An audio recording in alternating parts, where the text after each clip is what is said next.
Assalamualaikum warahmatullahi wabarakatuh. Alhamdulillah wa syukrulillah wa la hawla wa la quwwata illa billah. Alhamdulillahilladzi ahyana ba'da ma amatana wa ilaihin nusyur. Asyhadu an la ilaha illallah wa la syarika lah. Wa asyhadu anna Muhammadan abduhu wa rasuluh. Amma ba'du. Jemaah salat subuh yang dirahmati Allah. Kita bersyukur pada Allah Subhanahu wa taala, kesempatan ini masih dipertemukan kembali di tempat yang insyaallah dimuliakan Allah. Mudah-mudahan amal ibadah kita senantiasa diterima Allah Subhanahu wa taala. Amin ya rabbal alamin. Pada kesempatan ini silakan saya melanjutkan apa yang saya sampaikan tadi malam, yaitu tentang Al-Qur'an. Mengulang sekilas bahwa kita harus yang pertama beriman, yakin adanya Al-Quran ini adalah merupakan kitab dari Allah Subhanahu wa taala.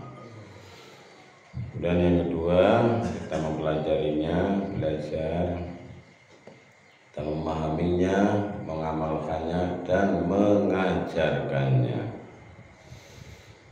Di antara yang perlu kita ketahui dalam kaitannya dengan Al-Quran ini adalah tentang nama-nama dari Al-Quran.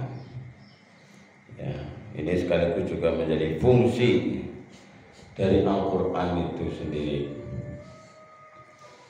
Yang pertama adalah Al-Quran itu disebut sebagai Al-Kitab atau kitab yang tertulis. Jadi yang ditulis dzalikal kitabu la raiba fi. Artinya kitab Al-Quran ini tidak ada keraguan di dalamnya. Jadi isi Al-Quran itu tidak ada yang meragukan, semuanya pasti. Maka kalau kita baca Al-Quran, banyak tentang informasi mengenai keadaan surga, keadaan neraka, juga kisah-kisah para nabi rasul terdahulu dan lain sebagainya. Ini dalam surat Al-Baqarah ayat 2. Kemudian yang kedua, Al-Quran itu adalah Al-Huda. Nah, sebagaimana tadi malam saya sampaikan, Al-Huda itu artinya petunjuk. Hudan lil muttaqin, petunjuk bagi orang yang bertakwa. Juga dalam surat Al-Baqarah ayat 185, Syahrul Ramadan alladzi unzila fil Qur'an hudan linnas wa bayyinatin minal huda wal furqan. Bulan Ramadan adalah bulan diturunkannya Al-Quran sebagai petunjuk bagi manusia. Jadi Al-Quran ini merupakan petunjuk.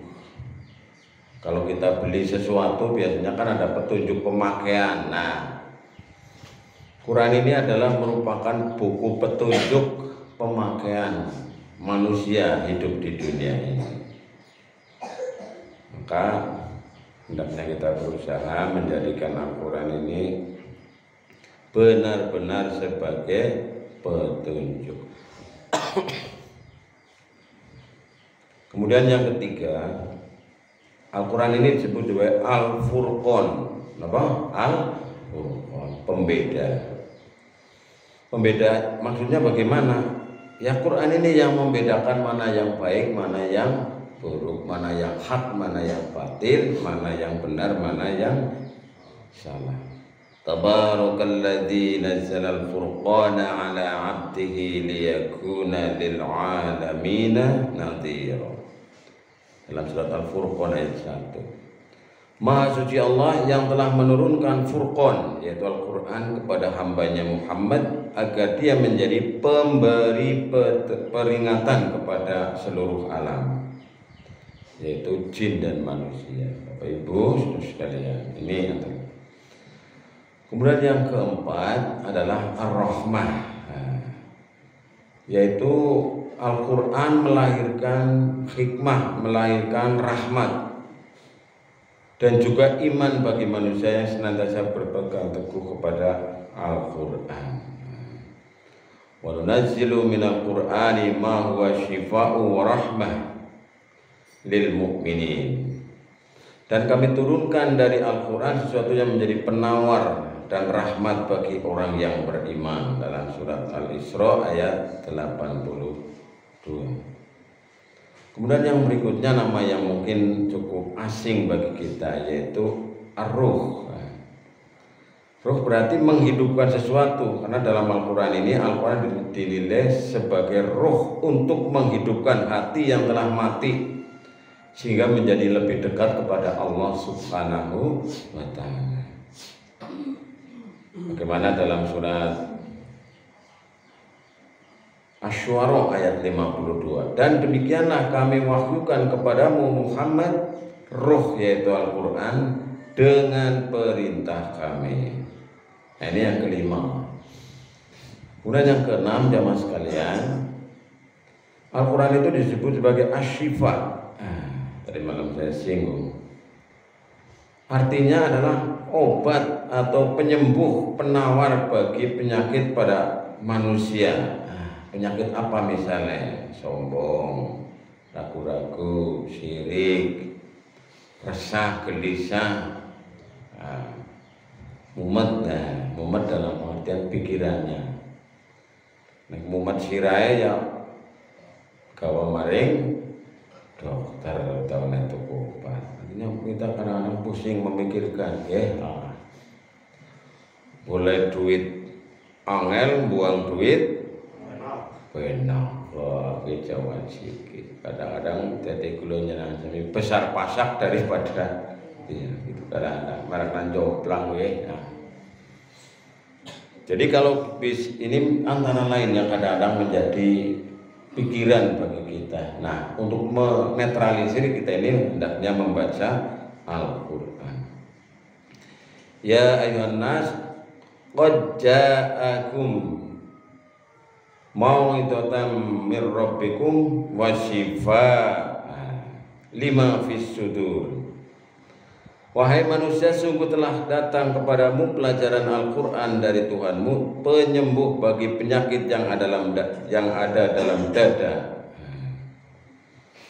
Jadi ini sebagai obat penyembuh. Mungkin kita banyak pikiran, juga kita ini menjadi mumet, kolong, bahasa terkenal itu depresi. Depresi mandan dhuwur maning bisa jadi stres. Kolong nggih lagi mumet sirah. Lah niku nek kolong niku ampun ngamuk, ampun majang-majang, ampun kon dilek maca Al-Qur'an. Nggih. Duh, ora bisa maca Quran kepriwe iki ya. Nggih mirengaken. Rona nggih. Sinten kan maca Quran. Lho, ya dulure jek pada ora bisa maca. Nyetel nggih, nyetel murotal kan kathah nggih. Yang ke-9, az-zikru. Artinya adalah pemberi peringatan. Al-Quran sebagai az-zikru bersifat memberi peringatan kepada manusia yang sering lupa. Khilaf. Inna nahnu nazzalna dzikra wa inna lahu lahafizun. Dalam surat Al-Hijr ayat 9 ini. Sesungguhnya kami yang menurunkan Al-Quran dan kami yang memelihara. Jadi Quran ini langsung dipelihara dari sinten? Allah Subhanahu wa Ta'ala. Quran ini orang bisa dipalsu. Nek dipalsu mesti konangan. Bagaimana cara menjaganya Al-Quran itu? Banyak hafid Quran gitu. Jadi hafid Quran itu apal Quran sampai nambah nih, luar biasa. Dan itu banyak di Majenang juga banyak juga hafid Quran. Dari Ulum ada, di Cigaruan banyak. Itu cara Allah antara lain menjaga Al-Quran itu, supaya tetap terjaga kemurniannya, keorisinilannya. Jadi tidak mungkin Al-Quran akan bisa dipalsukan. Nah, Al-Quran ini sebagai pemberi peringatan kepada kita, delingna. Sifatnya menungsa kadang-kadang kelalen, kadang-kadang salah, kadang kelalen karo salah. Bukannya delingna. Yang ke-10 jemaah sekalian, Al-Quran ini disebut sebagai An-Nur. Nur niku cahaya. Ya, jadi yang memberikan cahaya kehidupan, yang menuntun manusia menuju kebenaran. Kemudian yang ke-11 sama sekalian, Al-Quran ini sebagai Al-Burhan. Apa? Al-Burhan, bukti kebenaran. Jadi bukti kebenaran Al-Quran, risalah kenabian itu adalah antara lain Al-Quran. Orang Arab itu kalau mendengar Quran itu seneng. Wong kafir bae kada gumun. Mereka kadang wong kafir niku ngindik-indik kepengen ngrungokna sing jenengane Al-Qur'an, ngintip-ngintip. Karena indah sekali menurut orang Arab. Dan ini tidak mungkin manusia bisa membuat kayak gitu. Jadi ini sebagai bukti kebenaran tentang risalah kenabian. Ya ayuhan nas qad ja'akum burhanum mir rabbikum wa anzalna ilaikum nurum mubina. Wahai manusia, sesungguhnya telah sampai kepadamu bukti kebenaran dari Tuhanmu, yaitu Muhammad dengan mukjizatnya Al-Quran.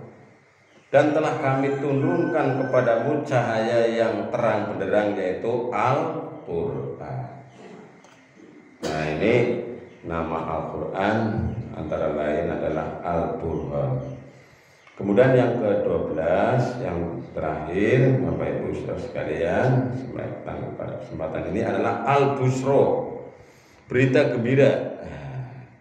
Jadi dalam Quran ini banyak berita-berita gembira untuk manusia.